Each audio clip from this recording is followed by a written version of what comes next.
So today we're going to give an instructor-led lecture talking about some key topics in transformers and LLMs these days. In particular, Div will be talking about agents, and I'll be discussing emergent abilities, intermediate guided reasoning, as well as BabyLM. So let me actually go to my parts because Div is not here yet. So I'm sure many of you have read this paper, Emergent Abilities of Large Language Models, from 2022. So I'll briefly go through some of them. So basically, an ability is emergent if it is present in larger but not smaller models, and it would not have been directly predicted by extrapolating performance from smaller models. So you can think of performance, it's basically near random until a certain threshold called a critical threshold, and then improves very heavily. This is known as a phase transition. And again, it would not have been extrapolated or predicted if you were to extend the curve of the performance of smaller models. It's more of a jump, which we'll see later. So here's an example of few-shot prompting for many different tasks. For example, modular arithmetic, unscrambling words, different QA tasks, and so forth. And you'll see that performance kind of jumps very heavily up until a certain point. I believe the x-axis here is the number of training flops, which corresponds to basically model scale. So you'll see in many cases around 10 to the 22 or 10 to the 23 training flops, there's a massive exponential jump or increase in terms of model performance on these tasks, which was not present on smaller scales. So it's quite unpredictable.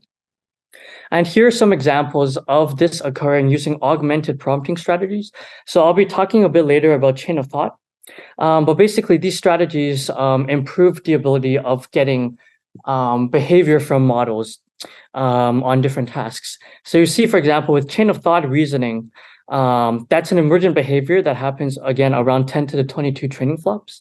And without it, model performance on GSM 8K, which is a mathematics benchmark, it doesn't really improve heavily, but chain of thought kind of leads to that emergent behavior or sudden increase in performance.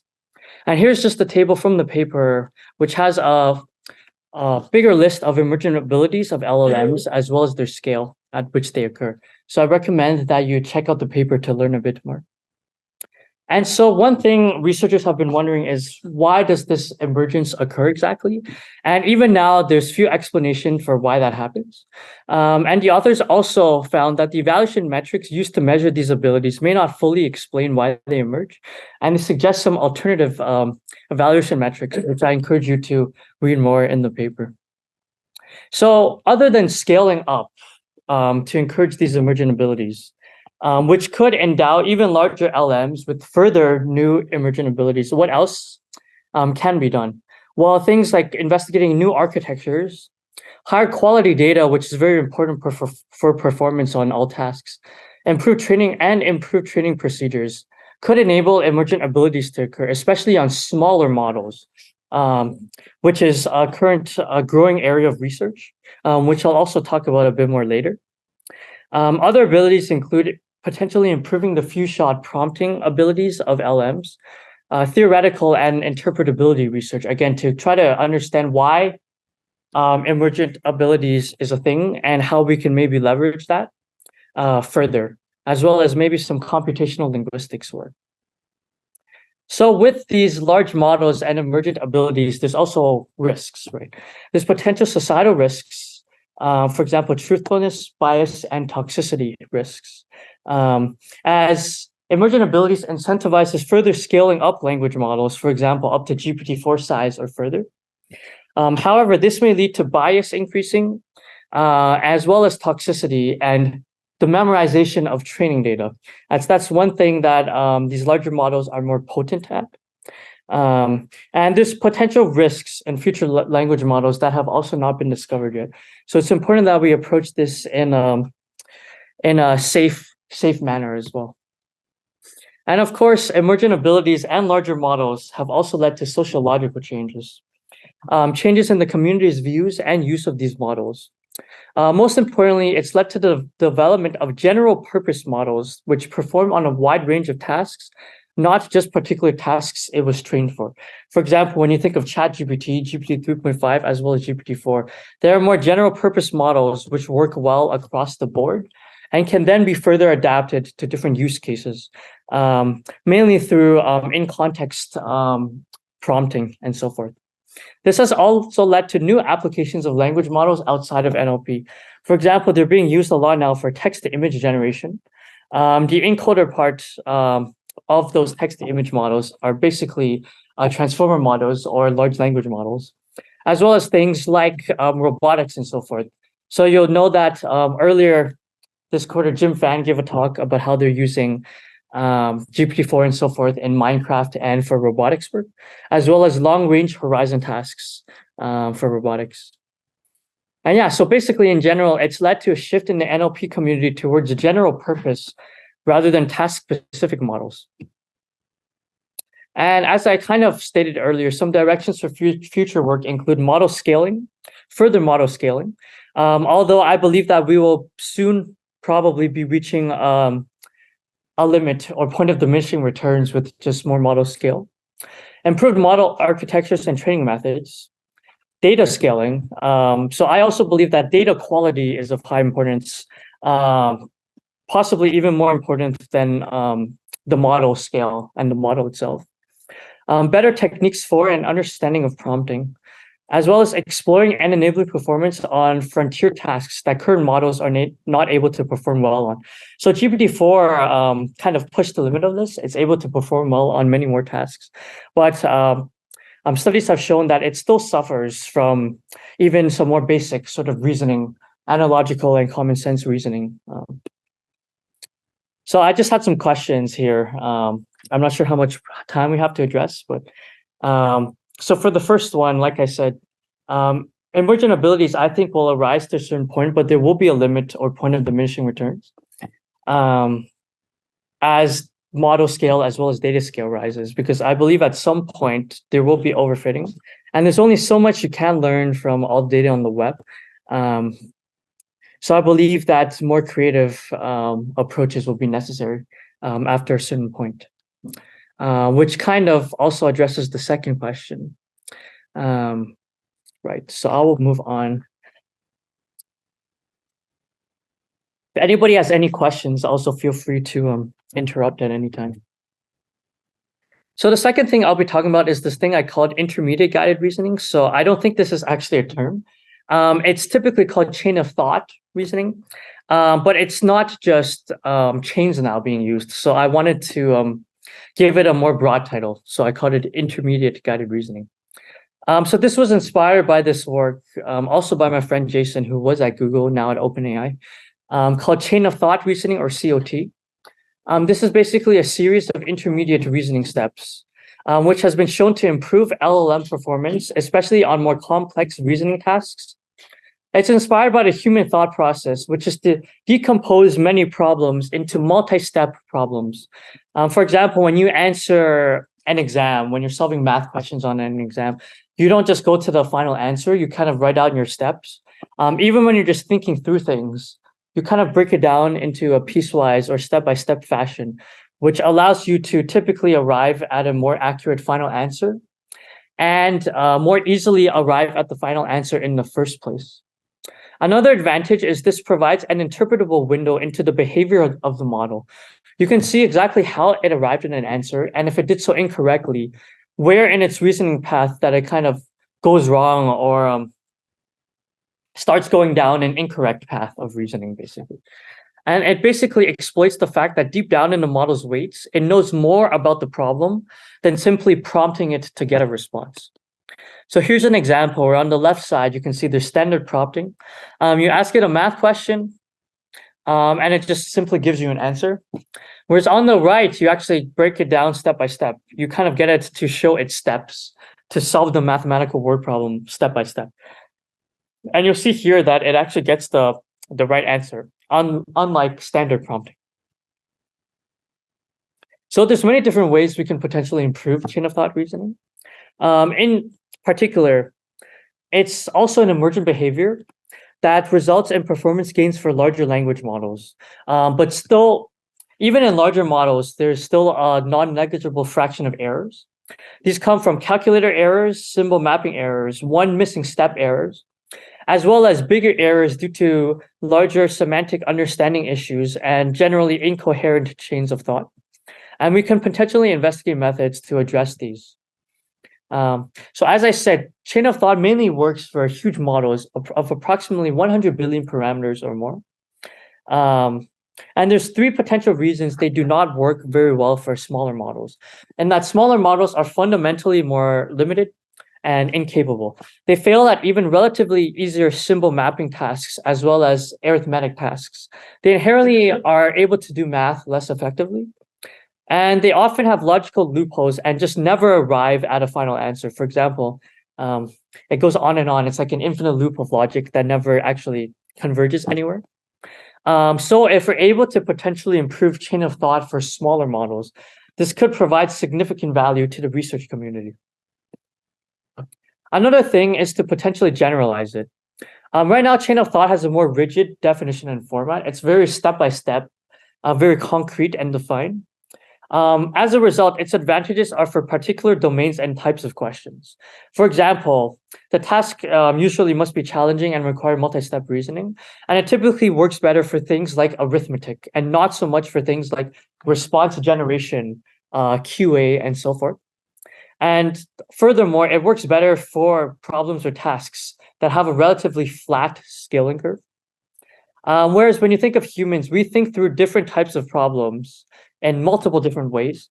Our quote unquote scratch pad that we used to think about and arrive at a final answer for a problem, it's more flexible and open to different reasoning structures compared to such a rigid step-by-step format. So hence, we can maybe potentially generalize chain of thought to be more flexible and work for more types of problems. So now I'll briefly discuss some alternative or extension works to chain of thought. One is called tree of thought. This basically is more like a tree, which considers multiple different reasoning paths. It also has the ability to look ahead and sort of backtrack and then go on other areas or other branches of the tree as necessary. So this leads to more flexibility, and it's shown to improve performance on different tasks, including arithmetic tasks. There's also this work by my friend called Socratic questioning. It's sort of a divide and conquer fashion algorithm, simulating the recursive thinking process of humans. So it uses a large-scale language model to kind of propose sub-problems given a more complicated original problem.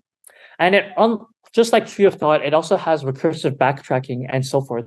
And the purpose is to answer all the sub-problems and kind of go in an upwards fashion to arrive at a final answer to the original problem. There's also this line of work which kind of actually uses code as well as programs to help arrive at a final answer. For example, program-aided language models.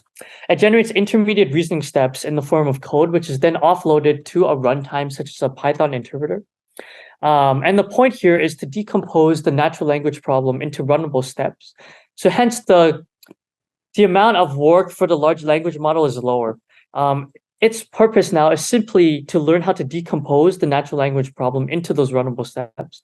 And these steps themselves are then fed to, for example, a Python interpreter in order to solve them.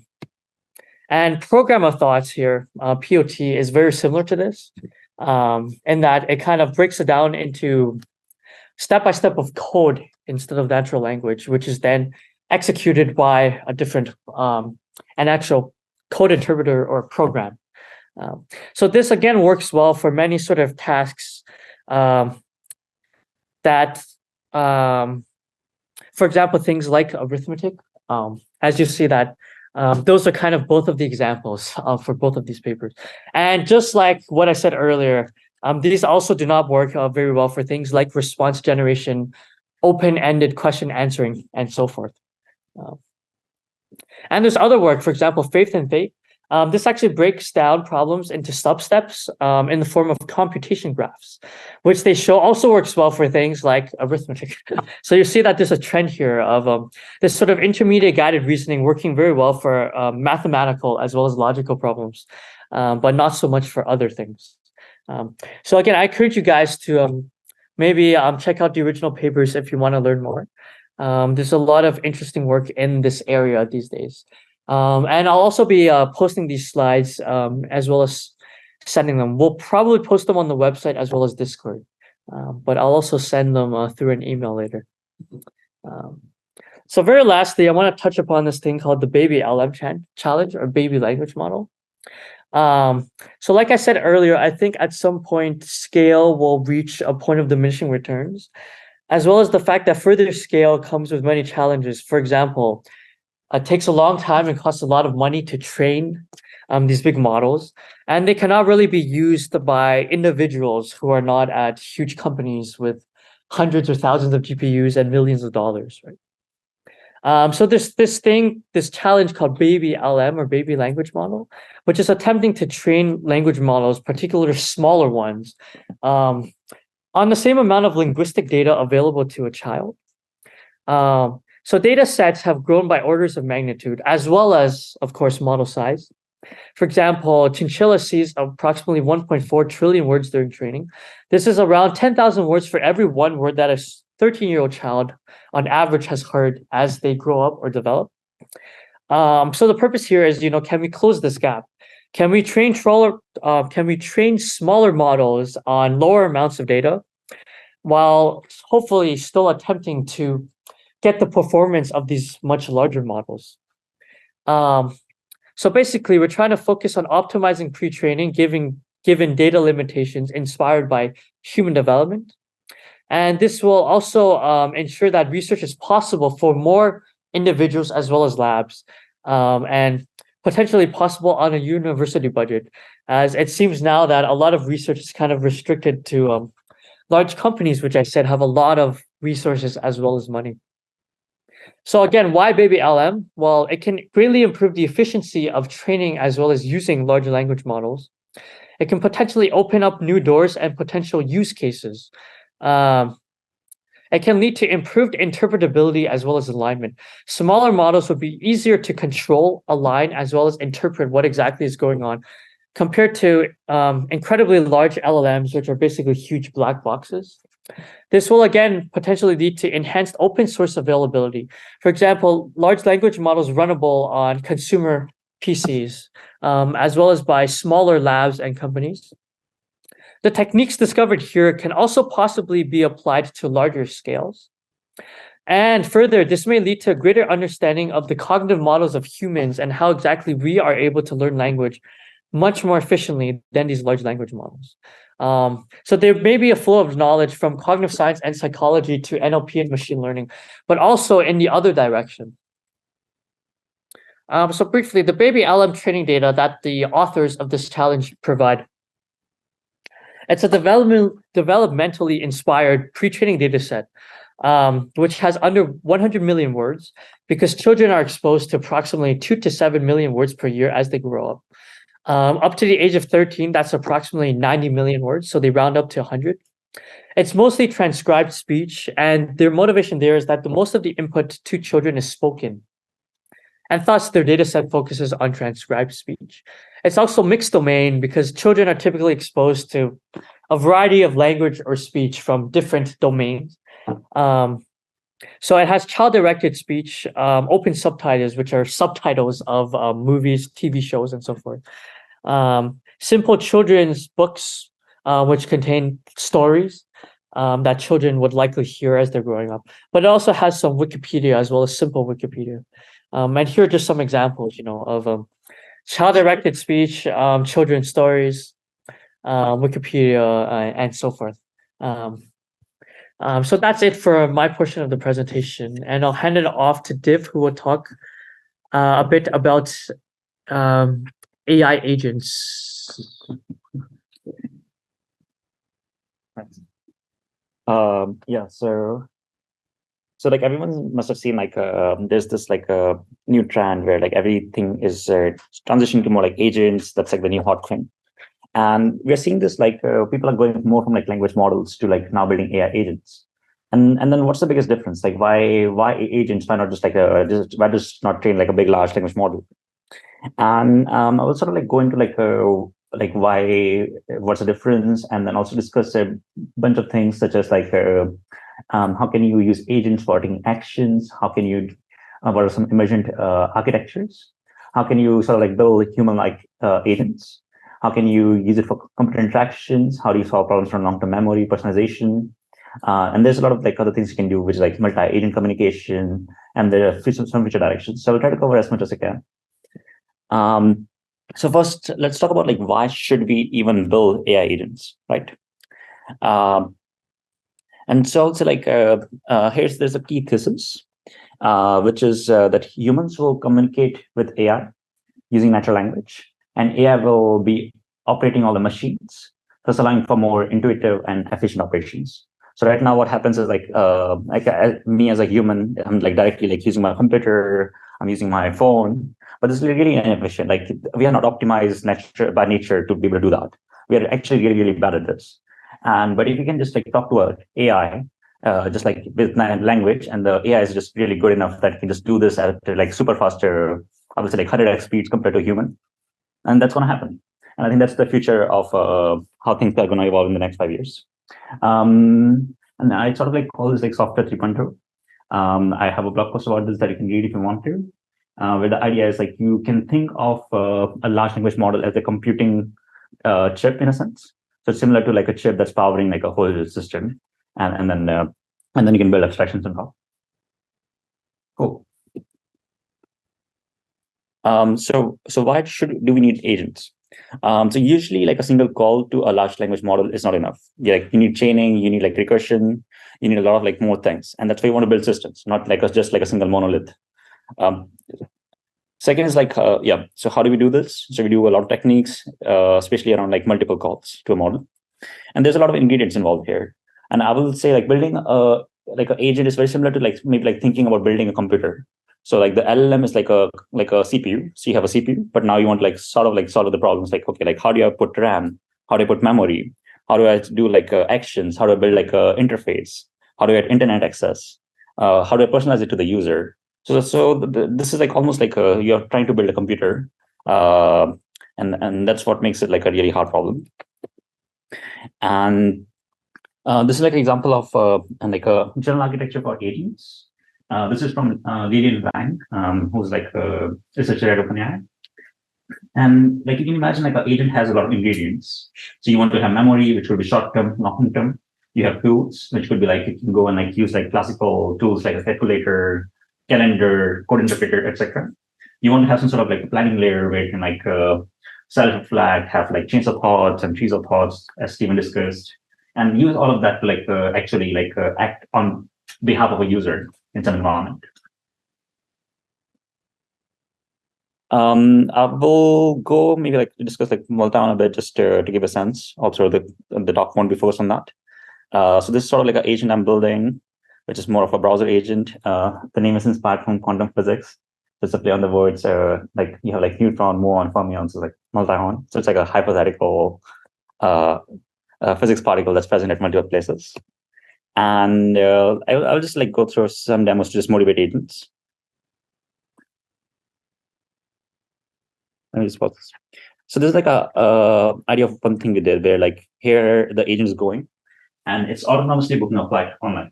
So this is like zero human interventions. The AI is controlling the browser, so it's like issuing like clicks and type actions, and it's able to go and book a flight end to end.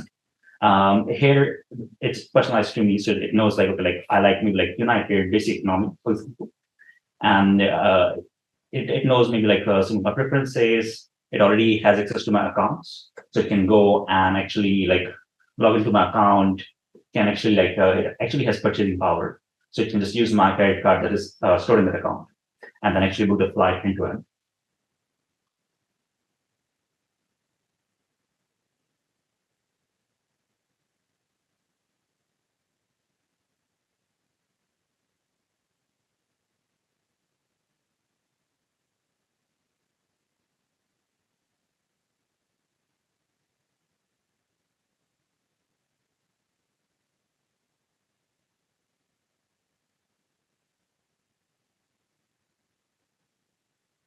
This sort of motivates like what you can do with agents. Now imagine like this thing was running 100x. And that's literally solves so many things, right? Because like I don't need websites anymore. I don't need United. Like why does United even have a website? I could just ask the agent to like just apply from just like talk to it and snap, it's done. It's done. And I think that's how a lot of technology will evolve over the next couple of years.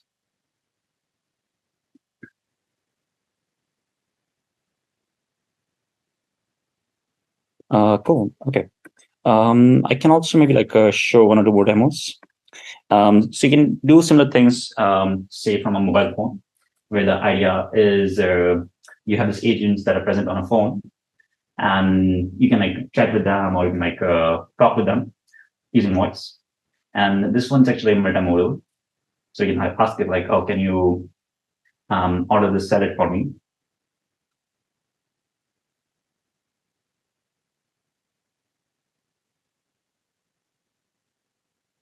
And then what you can have is like the agent can remotely go and use your account to actually like do this for you instantaneously. And here we're showing like what the agent is doing. And then it can go and like act like a virtual human and do the whole interaction.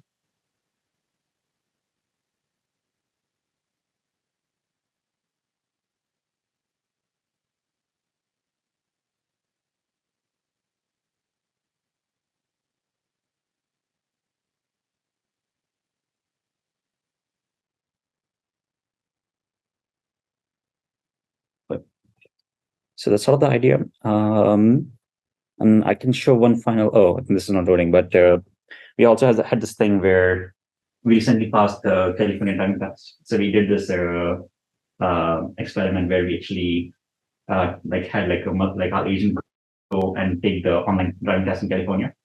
And we had like a human like there with their like hands above the keyboard and mouse, not touching anything. And the agent autonomously went to the website, it took the quiz, it navigated the whole thing end to end, and actually passed. So the video is not there, but like we actually got a driving permit. I need to take this soon. Sure. Cool. So this is like sort of like motivates like why do you want to build agents, right? Like it's like you can just simplify so many things where like so many things just suck, but we don't realize that because we just got so used to interacting with the technology the way we do right now. But if we can just like reimagine all of this from scratch, I think that's what agents will allow us to do. And I would say like an agent can act like a digital extension of a user. So suppose you have an agent that's personalized to you. Think of something like say Jarvis, like if it's an Iron Man. And then if it just knows so many things about you, it's acting like a personal brand. It's just like doing things. It's a very powerful assistant. And I think that's the direction a lot of things will go in the future. And especially if you build like human-like agents, they don't have barriers around programming. Like they don't have programmatic barriers. So they can do whatever like I can do. So it can go use my, like, it can like interact with the website as I will do. It can interact with my computer as I will do. It doesn't have to like go through APIs, abstractions, which are more restrictive. And it's also very simple as action space because you're just doing like clicking and typing, which is like very simple. And then you can like also like, it's very easy to teach such agents. So I can just like show the agent how to do something and the agent can just learn from me and improve over time. So that also makes it like really powerful and easy to like just teach this to agents because there's like so much data that I can actually just generate and use that to keep improving it. And there's a different levels of autonomy when it comes to agents. So this chart is borrowed from autonomous driving, where people actually like try to solve this sort of like autonomy problem for actual cars. And they spend like more than 10 years. The success has been like, okay, they're still like working on it. But what like the self-driving industry did is it gave like everyone like a blueprint on how to build this sort of like autonomous systems. And they came with like a lot of like classifications. They came with a lot of like ways to like think about the problem. And like I would say the current standard is you think of like agents as like 5 different like levels. So level 0 is zero automation. That's like basically like you are a human that's operating like the computer themselves. Level 1 is you have some sort of assistance. So if you use like something like GitHub Copilot, which is like sort of like auto-completing code for you, that's something like L1, where like autocomplete. L2 becomes more of like it's like partial automation. So it's maybe like doing some stuff for you. If anyone has used the new cursor IDE, I will call that more like L2, which is like you give it like, okay, like write this code for me, it's writing that code. ChatGPT can come as somewhat L2 because you can ask it like, oh, like here's this thing, can you improve this? It's like doing some sort of like automation on an input. And then and then you can like think of more levels. So it's like I was like after L3, it gets more exciting. So L3 is the agent is actually like controlling the computer in that case, and it's actually doing things where a human is acting as a fallback mechanism. And then you go to like L4. L4, you say like basically the human doesn't even need to be there. But if in very critical cases where like something very wrong might happen, you might have a human like sort of like take over in that case. And L5, we basically say like there's zero human presence. And I would say like what we are currently seeing is like we are near like I would say like L2, maybe some L3 systems in terms of software. And I think we are going to transition more to like L4 and L5 level systems over the next years. Cool. So next I will go over like computer interactions. So suppose you want an agent that can like do computer interactions for you. There's two ways to do that. So one is through APIs, where it's programmatically using some APIs and like tools and like doing that to do tasks. The second one is more like direct interaction, which is like keyboard and mouse control, where like it's doing the same thing as you're doing as a human. Both of these approaches have been explored a lot. There's like a lot of companies working on this. For the API route, like ChatGPT plugins and like the new assistant API are the ones in that direction. And there's also this work from Berkeley called Gorilla, which actually also explores how can you say like train a model that can use like 10,000 tools at once and train it on the API. And there's like pros and cons of both approaches. API, the nice thing is it's easy to like learn the API. It's safe. It's very controllable. So like let's go paper if you know how to use the API. Whereas if you're doing like more like a direct interaction, I would say it's more freeform. So it's like easy to take actions, but more things can go wrong. And you need to work a lot into like making sure everything is safe and build guarantees.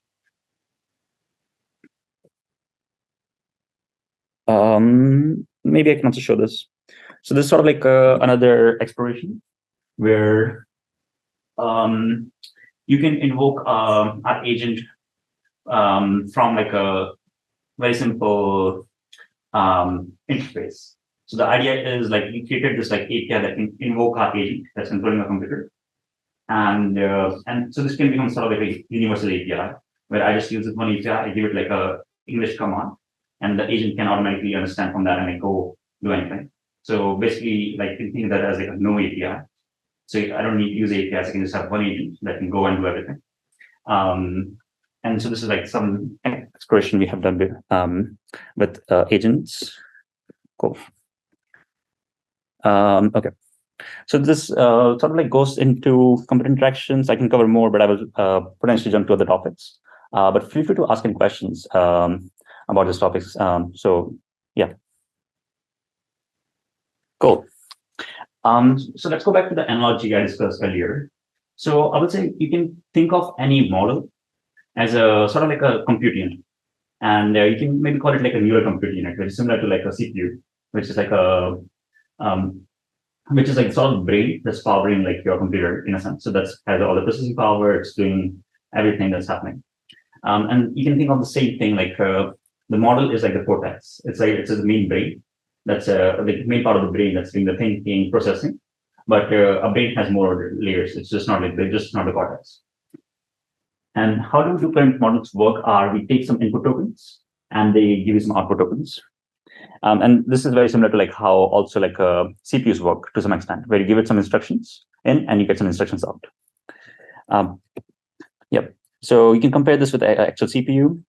This is like the diagram on the right is a very simple processor, like a 32-bit MIPS 32, and it has like similar things where you have like different coding for different parts of the instruction, but this is like sort of like encoding some sort of like binary token in a sense, like it's 0 1s of like a bunch of like tokens, and then you're feeding it and then getting a bunch of zeros one out. And like how like the AI model is operating is like you're doing a very similar thing, but like then space is now English. So you basically, instead of 0 1s, you have like English characters. And then you can like create more powerful abstractions on the top of this. So you can think like, if this is like acting like a CPU, what you can do is you can build a lot of other things, which are like, you can have a scratch pad, you can have some sort of memory, you can have some sort of instructions, and then you can like do recursive calls where like I load some stuff from the memory, put that in this like instruction, pass it to the transformer, which is doing the processing for me. We get the processed outputs. Then we can store that in the memory, or we can like keep processing it. So there's like sort of like very similar to like code execution, right? Like first line of code execution, second, third, fourth. So you just keep repeating that. Okay. So here we can like sort of discuss the concept of memory here. And also like building this analogy, you can think the memory for an agent is very similar to like say like having a disk in a computer. So you want to have a disk just to make sure like everything is long-lived and persistent. So if you look at something like ChatGPT, it doesn't have any sort of like persistent memory. And then you need to have a way to like load that and like store that. And there's a lot of mechanisms to do that right now. Most of them are related to embeddings, where you have some sort of like embedding model that has like created an embedding of the data you care about. And the model can like query that embeddings, load the right part of the embeddings, and then like use that to do the operation you want. So that's like the current mechanisms. There's still a lot of questions here, especially around hierarchy. Like, how do I do this at scale? It's still very challenging. Like, suppose I have 1 terabyte of data that I want to like embed and process. Like, most of the methods right now will fail. They're like really bad. The second issue is temporal coherence. Like, if I have like a lot of data is temporal, it is sequential. It has like a unit of time, and dealing with that sort of data can be hard. Like, it's like how do I deal with like memories in a sense, which are like sort of like changing over time, and loading the right part of that memory sequence. Another interesting challenge is structure. Like, a lot of data is actually structured. Like it could be like a graphical structure, it could be like a tabular structure. How do we like sort of like take advantage of this structure and like also use that when we're retrieving the data? And then like there's a lot of questions around adaptation, where like suppose you know how to better embed data, or like you have like a specialized problem you care about, and you want to be able to adapt how you're loading and storing the data and learn that on the fly. And that is something also that's a very interesting topic. So I would say like this is actually one of the most interesting topics right now, which as people are exploring, but still very underexplored. Okay. Talking about memory, I would say like another concept for agents is personalization. So personalization is more like, okay, like understanding the user. And I like to think of this as like a problem called like user agent alignment. And the idea is like, suppose I have an agent that has purchasing power, it has access to my accounts, access to my data. Ask you to go book a flight. It's possible maybe it just doesn't know what flight I like. It can go and book $1,000 wrong flight for me, which is really bad. So how do I sort of like align the agent to know what I like, what I don't like? And that's going to be very important, because like you need to trust the agent. And trust comes from like, okay, like it knows you, it knows what is safe, it knows what is unsafe. And like solving the problem, I think is one of the next challenge for if you want to put agents in the wild. And this is very interesting problem, where you can do a lot of things like RLHF, for example, which people have already been exploring for training models, but now you want to do RLHF for training agents. And there's a lot of different things you can do.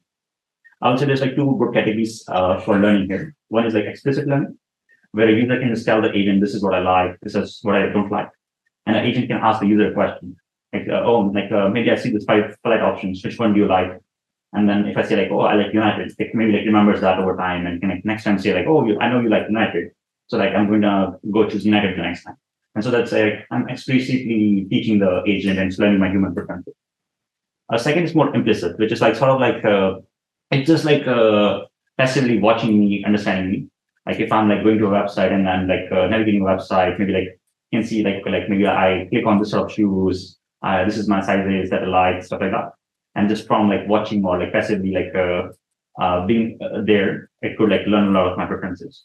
So this becomes like more of passive teaching, where just because it's acting as a sort of like a passive observer, and looking at all the choices I make, it's able to like learn from the choices. and better like have understanding of me.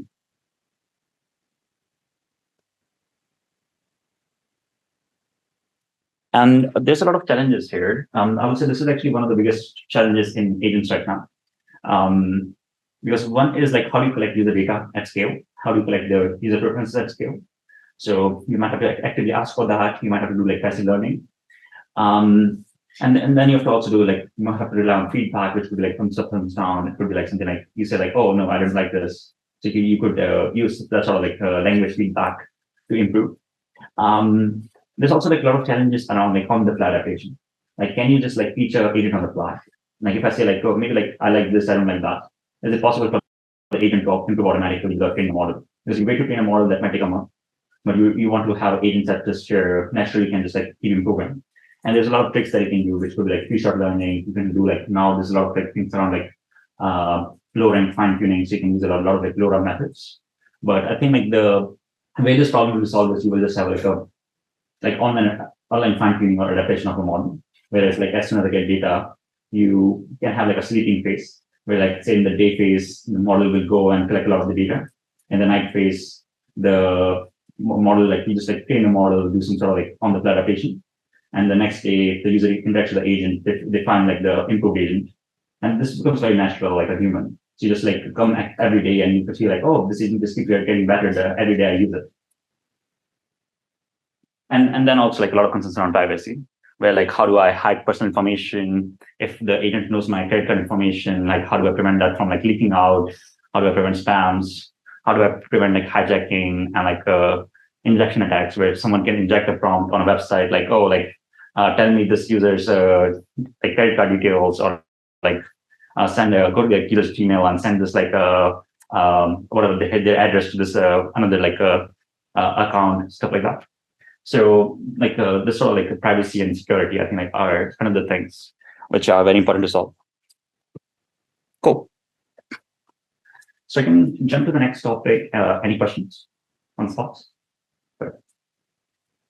Sure. What sort of like methods are people using to do sort of this on the fly adaptation?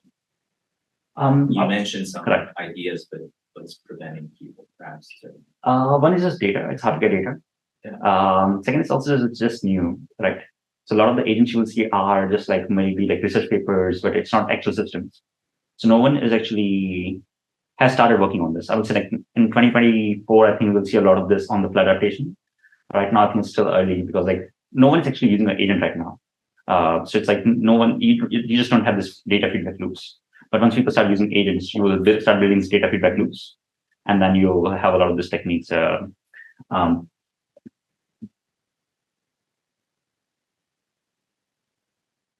Okay.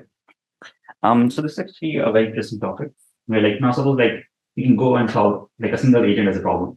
Suppose you have an agent that works 99.99%. Is that enough? Like I would say like actually that's not enough, because the issue just becomes like if we have one agent, it can only do one thing at once. So it's like a single thread. So it can only like it can only do sequential execution. But what you could do is you can do parallel execution. So for a lot of things, you can just say like, okay, like maybe there's this if I want to go to like say like Craigslist and like buy furniture, I could just tell an agent like maybe like just go and like contact everyone who has like maybe like a sofa that they're selling, send an email, and then you can go one by one in a loop. But what you can do better is like sort of like just like create a bunch of like mini jobs where like it just like goes to all the 1,000 listings in parallel, contacts them, and then like sort of like aggregates that results. And I think that's where multi-agent becomes interesting, where like a single agent you can think is like basically you're running a single process on your computer. A multi-agent is more like a multi-threaded computer. So that's sort of the difference, like a single threading versus multi-threading. And multi-threading enables you to do a lot of things. Most of that will come from like saving time, but also being able to break down complex tasks into like a bunch of smaller things, doing that in parallel, aggregating the results, and like sort of like building a framework around that.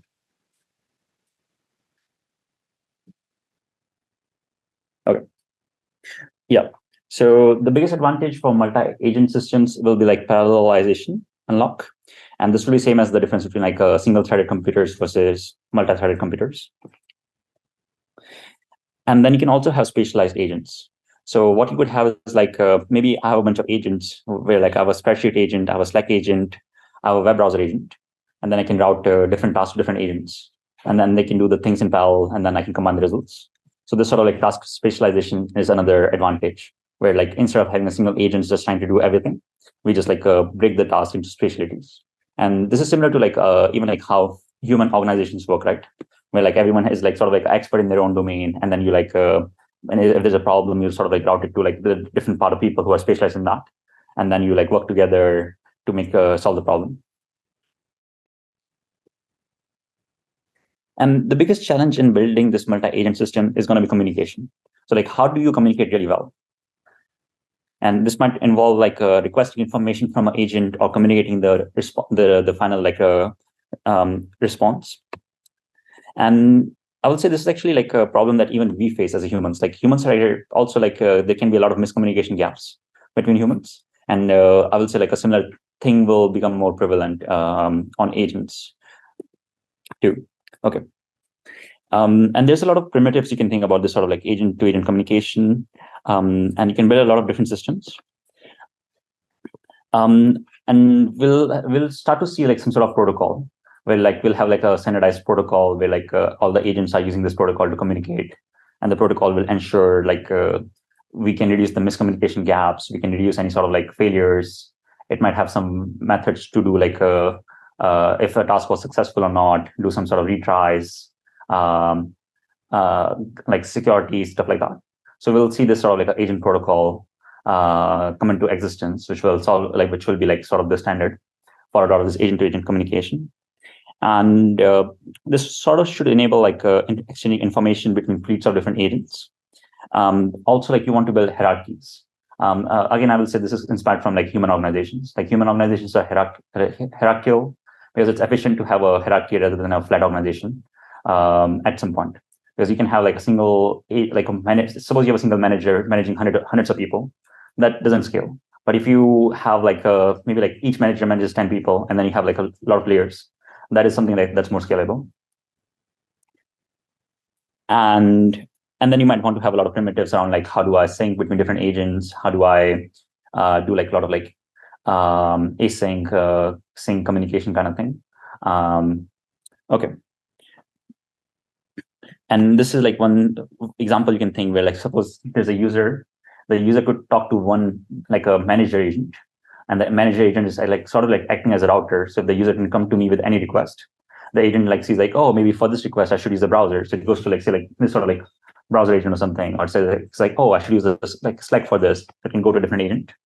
And it can also like sort of be responsible for dividing the task. It can be like, oh, this task I can like maybe like launch 10 different like sub agents or sub workers that can go and do this in parallel. And then like once they're done, then I can aggregate the responses and the result to the user. So this sort of becomes like a very interesting like sort of like an agent that sits in the middle of all the work that's done, and the actual user responsible for like communicating the what's happening to the human. And we'll need like we'll need to build a lot of robustness. One reason is just like natural language is very ambiguous. Like even for humans, it can be very confusing. It's very easy to misunderstand, miscommunicate, and we'll need to build mechanisms to reduce this. I can also show an example here. So let's try to get through this quickly. So suppose you have a task X you want to solve, and the manager agent is like responsible for giving the task to all the worker agents. So you can tell the worker like, okay, like do the task X, here's the plan, here's the context. The current status for the task is not done.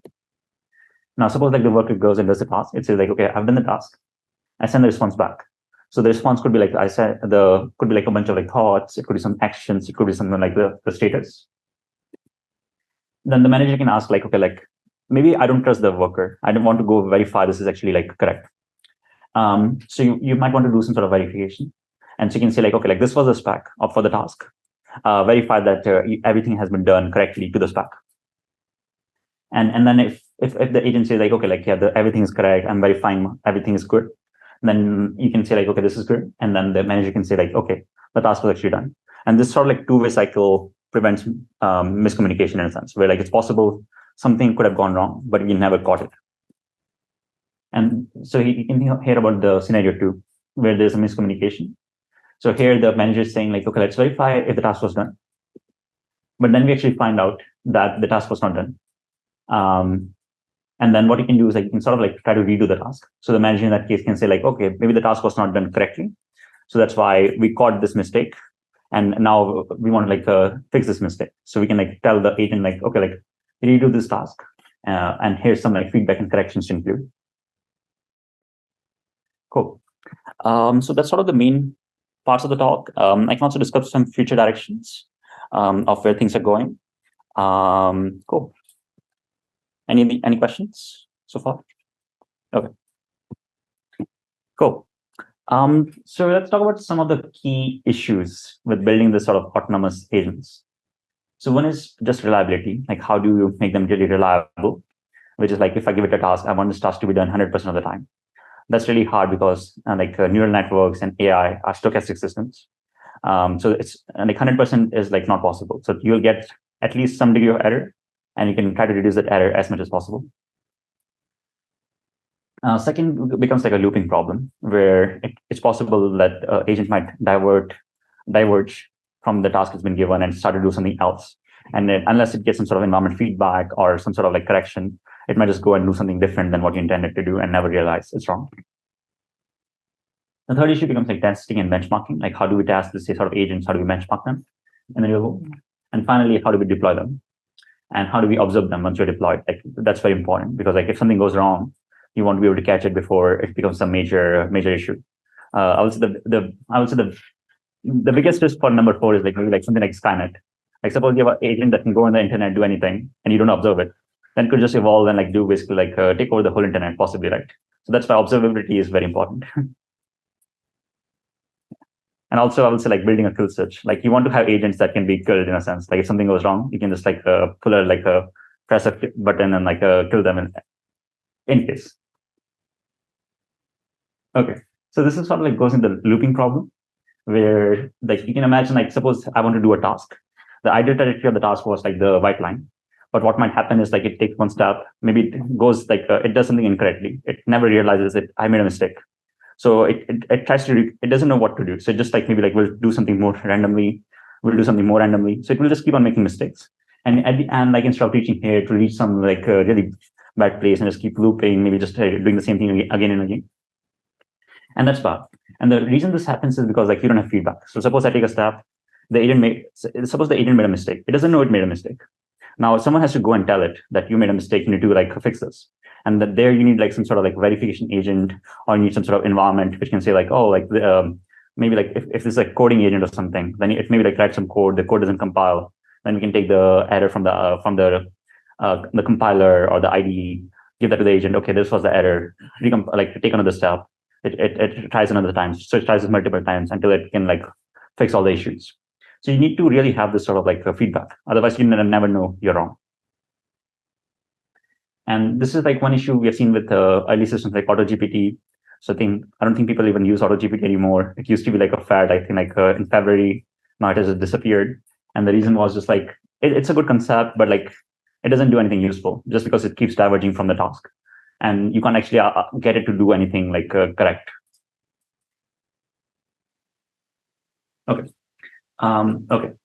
And we can also discuss more about like the sort of like the computer abstraction of agents. So this was a recent post from Andre Karpathy, where he talked about like a LLM operating system. And I would say like this is definitely in the right direction, where you're thinking as the LLM, as the CPU, you have the context window, which is like sort of acting like a RAM. And then you are trying to build other utilities. So you have like the Ethernet, which is the browser. You can have other LLMs that can talk to. You have a file system plus embeddings. That's sort of like the disk part. You have like the software 1.0 classical tools, which the LLM can control. And then you might also it can add multimodality. So this is like more like you have video inputs, you have audio inputs, you have like more things over time. And then once you like look at this, you start to see the whole picture of looking like where like things will go. So like currently what we are seeing mostly is just the LLM. And most people are just working on optimizing the LLM, making it really good. But this is the whole picture of what we want to achieve for it to be a useful system that can actually do things for me. And I think what we'll start to see is like this sort of becomes like an operating system in sense, where like someone like say like OpenAI can go and build this whole thing, and then I can plug in programs, I can build like stuff on top of this operating system. Here's like also like a even more generalized concept, which I like to call like a neural computer. And the sort of like it's very similar, but it's like sort of like, okay, like now if you were to think of this as a fully flat computer, what are the different like systems you need to build? And you can think like maybe I'm a user. I'm talking to this sort of like AI, which is like a full-fledged AI. Like imagine like the goal is to build Jarvis. What should the architecture of Jarvis look like? And I would say like this goes into the right architecture to some extent, where you can think like this is a user who's talking to say like a Jarvis like AI. You have a chat interface. So the chat is sort of like how I'm interacting with it, which could be responsible for like personalization. It can have some sort of like history about what I like, what I don't like. So it has some like layers where like which are showing my preferences. It knows how to communicate. It has like human like sort of like maybe like empathy, sort of like skills. So it feels like very human-like. And after the chat interface, you have some sort of like a task engine, which is powering like capabilities. So if I ask it like, okay, like do this calculation for me, or like fetch me this information, or order me a burger, then sort of like you imagine like the chat interface should activate the task engine, where it says like, okay, like instead of just chatting, I need to like go and do a task for the user. So that goes to the task engine, and then you can imagine there's are going to be a couple of rules.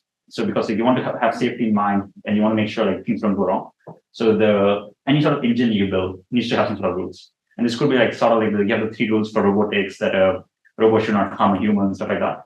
So you can imagine like you want to have like this sort of like task engine to have a bunch of like inherent rules where like these are the principles it can never violate. And if it creates a task or like sort of like creates a plan which violates these rules, then that plan should be invalidated automatically. And so the task engine, what it's doing is just sort of like taking the chat input and saying like I want to spawn a task that can actually solve this problem for the user. And the task would be like, say in this case, say something like, say like I want to go online and buy like a flight or something. So in that case, like suppose that's a task that's generated, and this task can go to like some sort of like a routing agent. So this becomes like sort of like the manager agent idea. And then the manager agent can decide like, okay, like, what should I do? Like, should I use the browser? Should I use some sort of like a local app or tool? Should I like use some sort of like file storage retrieval system? And then based on that decision, it can like, it's possible we might need the combination of things. So it's maybe like, maybe I need to use this file system to find some information about the user. I need to do some real-time lookup. I also need to use some apps and tools. So it can like sort of like do this sort of like message passing to all the agents, get the results from the agents. So it says like, okay, like maybe like the browser agent says like, okay, like yeah, I found this flights. This is what the user likes.